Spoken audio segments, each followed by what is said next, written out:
ನಮ್ದವ್ರು ಮಾಡೋ ಅನ್ಯಾಯ ಸಹಿಸ್ಕೊಳಕ್ಕಾಗಲ್ಲ.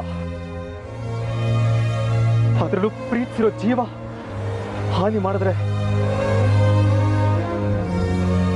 ಏನ್ ಹೇಳ್ಬೇಕು ಪದಗಳ ಸಿಗ್ತಾ ಇದೆ. ಆ ವಿಕ್ರಾಂತ್ ಜೊತೆ ಸೇರ್ಕೊಂಡು ನನ್ನನ್ನು ಮಟ್ಟ ಹಾಕೋ ಮಟ್ಟಕ್ಕೆ ಇಳಿತಿದೆಯಲ್ಲ, ಇದಕ್ಕಿಂತ ಇನ್ನೇನ್ ಬೇಕು? ನೀವು ಅನ್ಕೊಂಡಿರೋದೆಲ್ಲ ಸುಳ್ಳು ಭುವನ್, ಸುಳ್ಳು. ಇನ್ನು ವಿಕ್ರಾಂತ್ ವಿಷಯನೂ ಅಷ್ಟೇ ನೋಡಿ. ಇವತ್ತು ಅವನಲ್ಲಿ ನನಗೆ ಸಿಕ್ಕಿದ್ದು ಅಚಾನಕ್ ಆಗಿ ಅಷ್ಟೇ.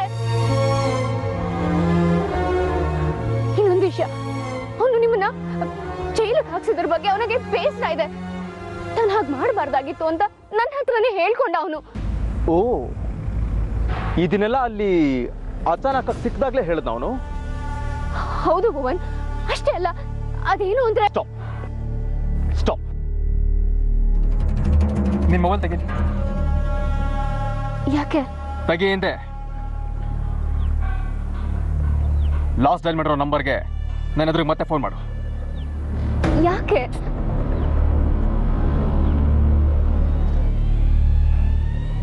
ಯಾರಿಗೆ ಫೋನ್ ಮಾಡ್ತಿದ್ದೀರಿ? ನಿನಗೆ ಚೆನ್ನಾಗಿ ಗೊತ್ತಿರ್ಬೇಕಲ್ಲ.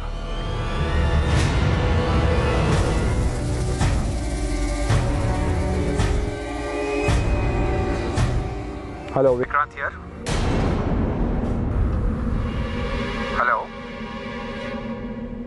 ಹಲೋ ಶ್ರದ್ಧಾ ಅವರೇ, ಹೇಳಿ.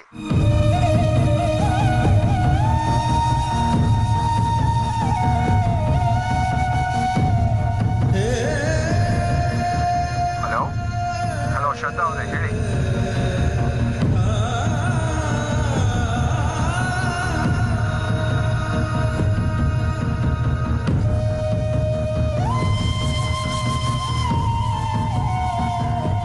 ಇನ್ನು ಏನಾದರೂ ಹೇಳೋದು ಉಳ್ಕೊಂಡಿದ್ಯಾ ಶ್ರದ್ಧಾ?